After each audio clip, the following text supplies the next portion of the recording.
믿음으로 말미암는 의가 왜 진리라라고 여러분 이해되시고 말씀은 그렇게 말합니까? 방금 우리 요한 형제 칭의는 의는 단순한 사법적 조치 이상이라고 기도했습니다. 1888년대에 쟁점이 되었던 주제인데요. 오늘날도 조사심판과 구원을 강의하면서 복음은 칭의만을 의미한다라는 그런 주장도 하는 분이 계시고, 칭의는 지성소, 성소, 정결까지 계속되어져야 한다라는 그런 주장도 이야기합니다. 그런 주장을 설명하기 전에 칭의는 왜 사법적 조치라라는 그런 말들을 할까요? 그 말의 의미는 사실 맞습니다. 어렵다 하시면 법정 용어입니다. 하지만 여러분 아시는 것처럼 주님께서 말씀하시는 그 말씀은 단순한 선포 이상의 의미를 가지고 있죠. 한갓 글의 장부의 기록 정도가 아니고 결론적으로 소자야 내 죄 사함 받았느니라 라고 했을 때 실제적인 변화가 일어났죠. 그렇죠? 소자야 내 죄의 사함을 받았느니라고 선포하자마자 실제적 변화가 일어났죠. 그러므로 칭의는 사법적 조치를 훨씬 넘어서서 실제로 의롭게 되는 것이다. 로마서 3장 31절의 주석이죠. 왜 믿음으로 말미암아 의가 진리인가? 혹시 아시는 분? 기억하시는 분? 실제로 우리의 품성을 변화시키기 때문에 진리이다. 고린도후서 3장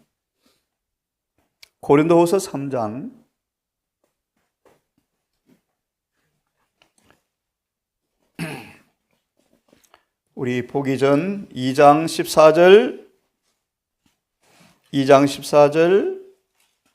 17절을 먼저 읽고 3장을 좀 읽겠습니다. 고린도후서 2장 14절부터 읽겠습니다. 우리 계시록 7장의 14절에 환난 가운데 나온 사람들을 묘사하기를 그들의 손에 뭘 들고 있다고 말씀했죠? 종려나무. 뭘 입고 있다고 말씀했죠? 주석을 보신 분들 기억합니까? 뭘 의미한다고 말씀하시죠? 번역은 그렇게 해놓았습니다. 계속 승리한다는 말이 의미이다 라고 번역해 놓았습니다. 원문은 그렇지 않습니다.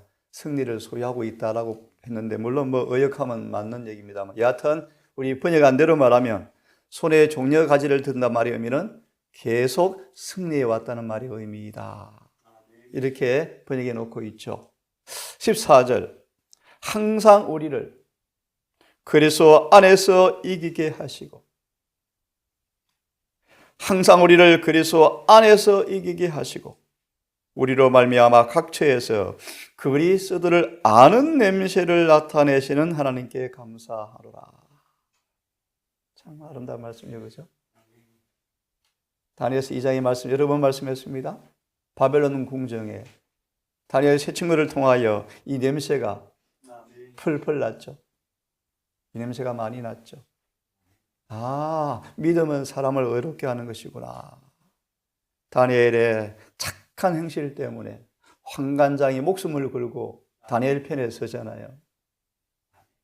우리 선교사업은 초기 환난의 피난처라 말씀하시죠. 이사야 58장 사업을 행한 사람들 앞에 환난 때 도움을 받은 그 영혼들이 초기 환난, 이를 혐의하여 매매거리 발동되어서 위기가 왔을 때 우리를 도와준대요.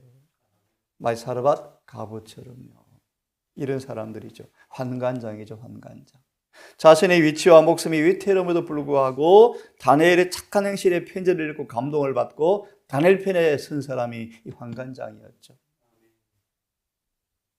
15절을 보시면 우리는 구원 얻는 자들에게나 망하는 자들에게나 하나님 앞에서 그리스도의 향기라.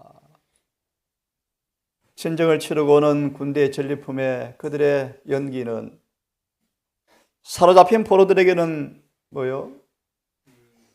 사망이 이른 향기가 되겠지만 하나님의 종들에게는, 백성들에게는 구원을 얻는 향기가 되었죠. 16절을 보시면 생각합니다. 17절. 우리는 수단 사람처럼 말씀을 혼잡하게 하지 아니하고. 성경과 증언의 말씀은 죄 없는 생애가 가능하지만 지난 1년간 죄 안 지은 사람 나와 보십시오. 현실은 그렇지 않습니다. 1888년에 기별속에 이런 말씀이 있습니다. 방금 말한 이 두 주장의 갭, 간격을 무엇이 메꿀 것인가? 믿음으로 말미암은 의밖에 없어요. 예수 그리스도의 완전한 의를 옷 입지 않고서는 이 두 간격을 메울 수가 없어요. 끊임없이 사람들은 뭐합니까? 핑계, 변명밖에 할 수 없을 거예요. 안 되거든요, 실제로. 실제로 안 되거든요.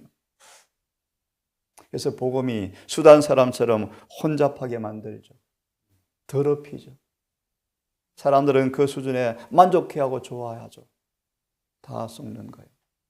복음의 표준은 로마서 3장 31절 변한 적이 한 번도 없어요. 복음의 표준은 변한 적이 없어요. 17절 계속 읽습니다. 수단 사람처럼 말씀을 혼잡하게 하지 아니하고 곧 순전함으로 하나님께 받은 것 같이 하나님 앞에서와 그리스도 안에서 말하노라. 그러므로 3장 우리가 다시 우리 스스로를 자천하기를 시작하겠느냐? 우리가 어찌 어떤 사람처럼 천 것을 너희에게 붙이거나 너희에게 맡기거나 할 필요가 있느냐? 무슨 말이에요? 이 말씀을 들은 사람들을 봐라. 그런 뜻이요. 굳이 가서 또 전할까? 내 보여줄까? 그것이 아니고요. 이 말씀을 들은 사람들이 뭐다? 미리 결론. 편지다. 편지다. 볼래요? 너희가 우리의 편지라. 우리의 마음에 썼고 무슨 사람이 알고 읽는 바라.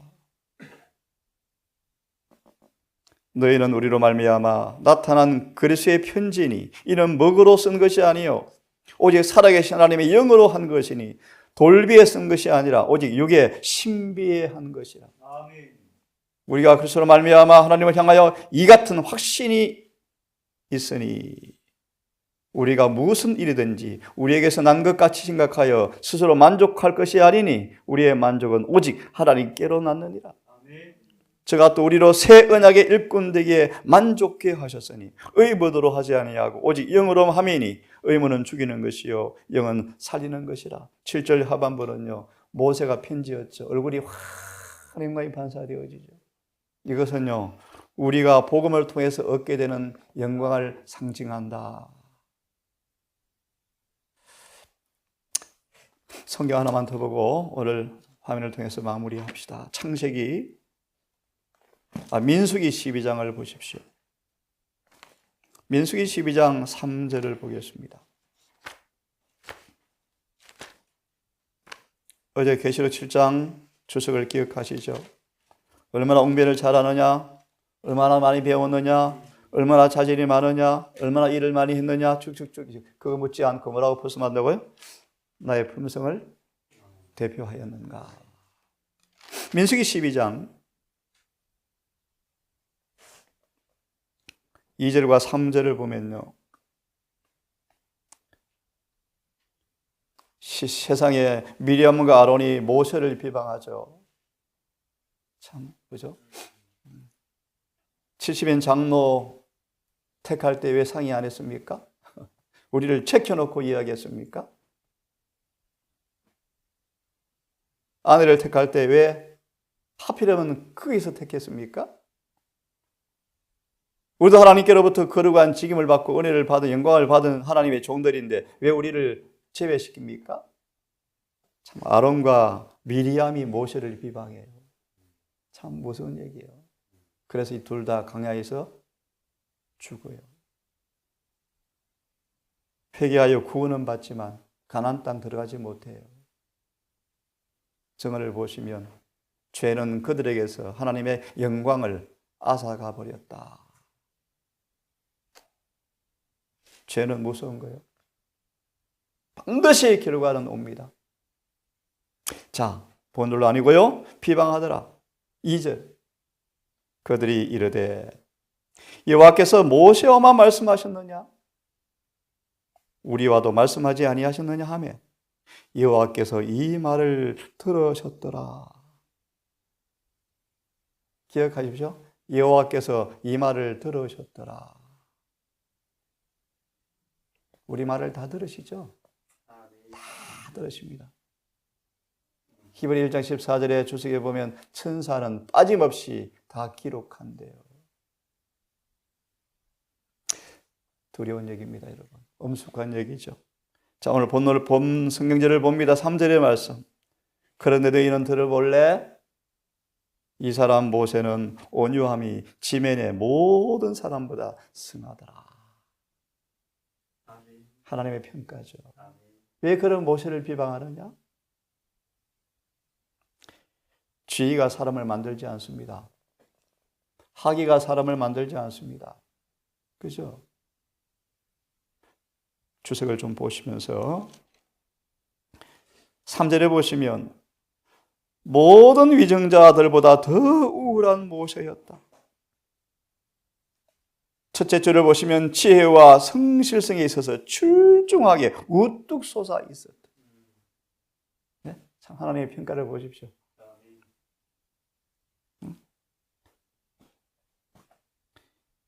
모세는 항상 겸손했습니다.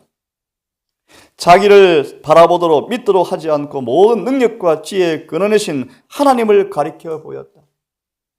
모세는 이런 사람이었죠. 자아가 주님께 숨겨진 사람이었죠. 참 의미 있는 질문입니다. 이 시대 사람들 중에 그런 사람이 어디 있는가? 어디 있는가?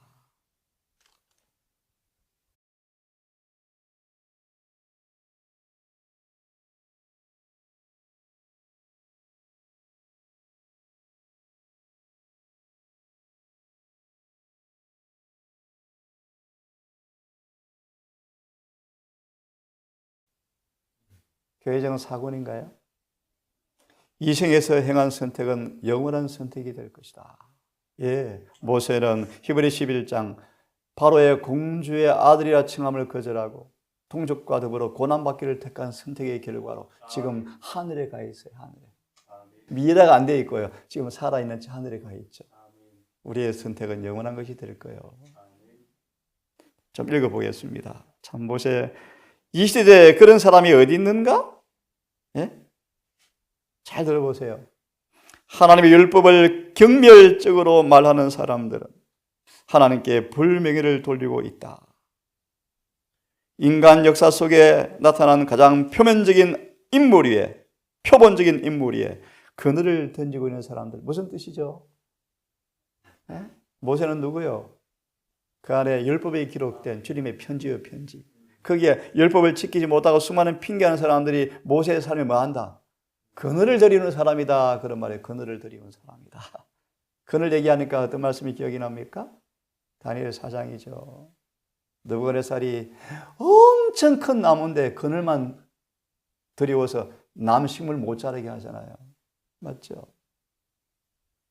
지식을 율법을 가져놓으라 하지만 그렇게 살지 못하고 핑계하는 사람들은 모세의 삶에 뭐하는 사람들이다? 그늘을 드리는 사람이다. 며칠 전 우리 성준 형제가 임마누엘이라는 이 돌비 뒤에 있는 나무를 자르고 옮겨 심어서 왜요? 그늘에 있으니까 척백나무가 다 죽어요. 남에게 그늘을 여름에는 물론 시원하겠지만 영적 의미입니다, 여러분. 자, 얼른 보십시다. 그 다음 말씀을 보려고 합니다. 모세가 어떤 사람인가? 금방 판단할 수 있는 사람이었다. 직관력이 대단했죠. 옳고 그름이 너무나 빠르게 판단할 수 있었죠. 직관력, 판단력이 대단했죠. 영적 분별력이 대단했죠. 모세는 겸손한 사람이었다. 얼마나 겸손해요? 저는 말을 못해요. 설교시키면 안 하려고 발부둥을 하죠. 발뺌을 하죠. 네. 애굽에서 웅변학을 배웠는데요. 말을 못해요. 말 유창하죠. 학문에 탁월했죠. 하지만 그는 겸손한 사람이었다. 그의 온유함이 지면에 세상의 어떤 사람보다 뛰어난 승한 사람이었다. 여기는 안 나와 있지만 온유가 어떻게 개발되었습니까?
그는 너그럽고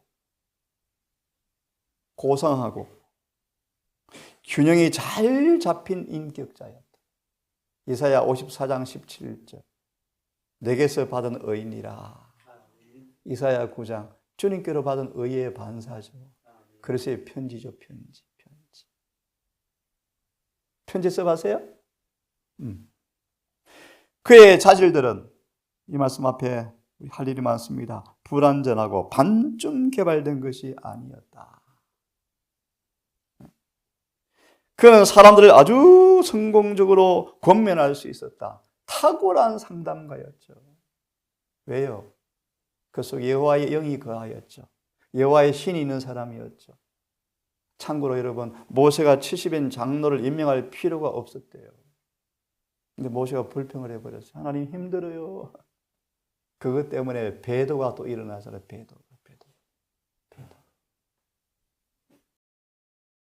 그 까닭은 그의 생활 자체가 하나님을 조력자로 모실 때 사람이 어떤 사람이 될 수가 있으며 어떤 일을 성취할 수 있는가를 보여주는 생생한 조상화였기 때문이었다. 참. 그의 생활은 그의 가르침의 화신이었다. 말한 대로 살았죠. 가르친 대로 살았죠. 네. 사람들에게는 그가 바라는 생생한 표본이 바로 모세였다.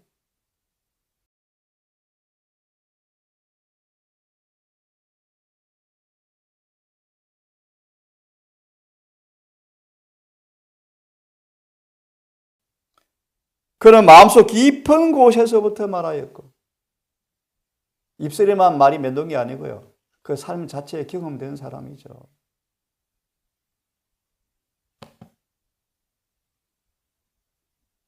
그 말을 듣는 사람의 마음속 깊은 곳으로 전달되었다. 그는 지식에 있어서 달인의 경지에 이르렀지만 깊은 동정심을 나타낼 때는 어린 아이와 같았다. 그는 뛰어난 직관을 타고났기 때문에 그를 둘러싸고 있는 모든 사람들의 필요에 대해서, 나쁜 상태에 있는 것들에 대해서, 주의를 요하는 것들에 대해서 즉각적으로 판단할 수 있었고 또 그것들을 그대로 방치해 두지 않았다. 참 모세 대단하죠. 지상에 이런 사람이 있었을까요? 모세 같은 선지자가 다시는 없다고 신명기 18장은 말하죠. 이후에 다시는 없더라. 참 대단한 사람이에요. 예. 누구든지 그리스도 아파하여 침례를 받은 사람들은 그리스도로 옷 입었다.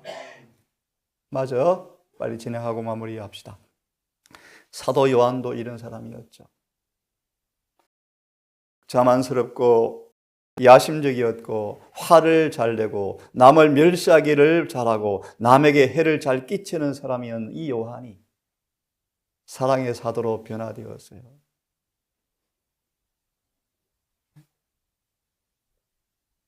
비결이 무엇이었습니까?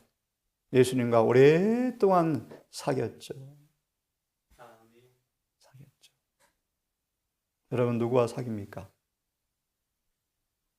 사도 바울은요, 그리스도의 의를 옷 입고 피로 제가 씻겨진 의를 옷 입은 바울이 고로새 3장 2절처럼 바울은 사라져버리고요, 순교장 앞에 약속을 붙잡고 주님의 재림의 그날 주님을 얼싸안고 포옹할 그 장면을 생각하면서 부활의 날 생명의 시여자를 만날 그 기쁨으로 마지막 죽는 모습 보십시오.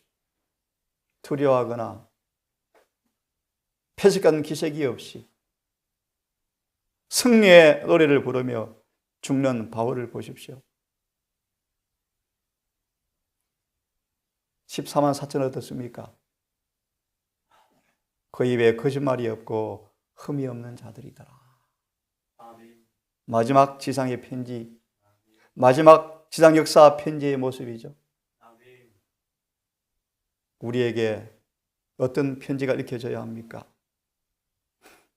늘 노예로 굴복할 것이 아니고 노예 생활 비참하죠. 정말 비참하죠, 노예 생활.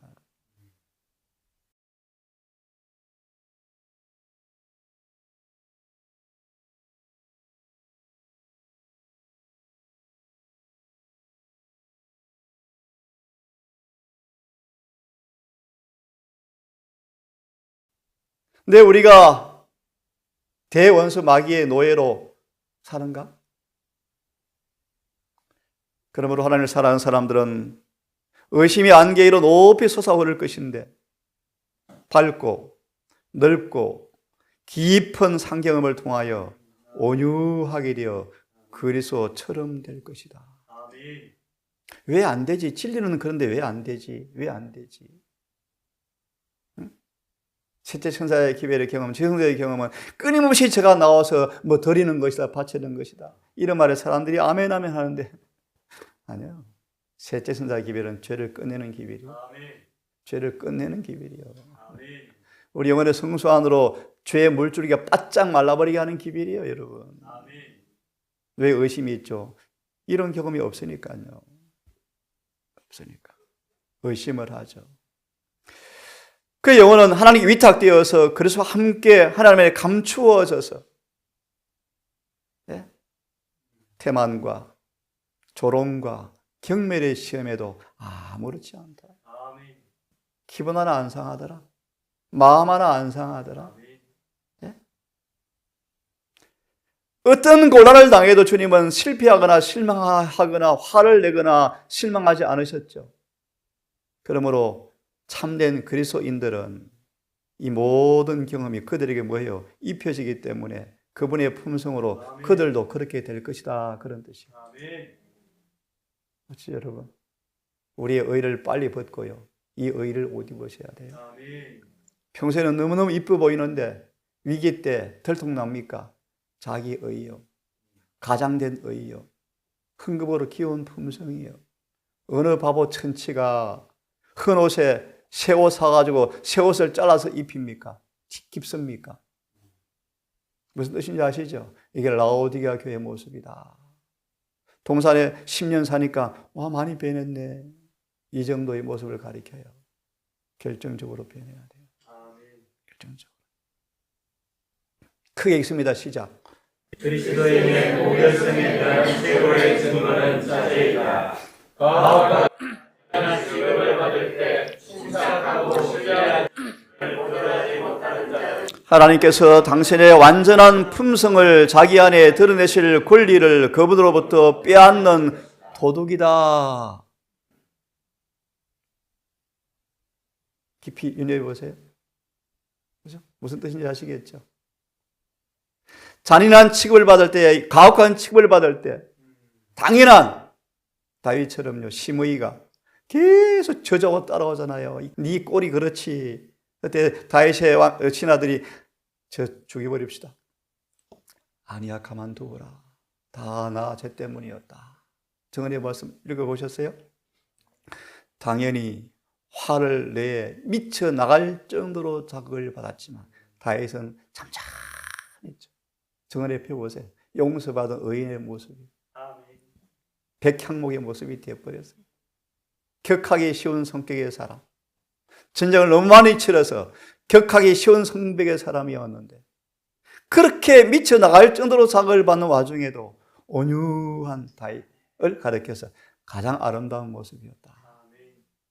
마음의 겸손은 그리스도를 따르는 사람들에게 주어지는 승리를 주는 능력이다. 이것이 바로 하늘 궁정과 연결된 증거가 바로 품성이다. 품성. 여러분, 늦기 전 이 그리스도의 의로 옷 입읍시다.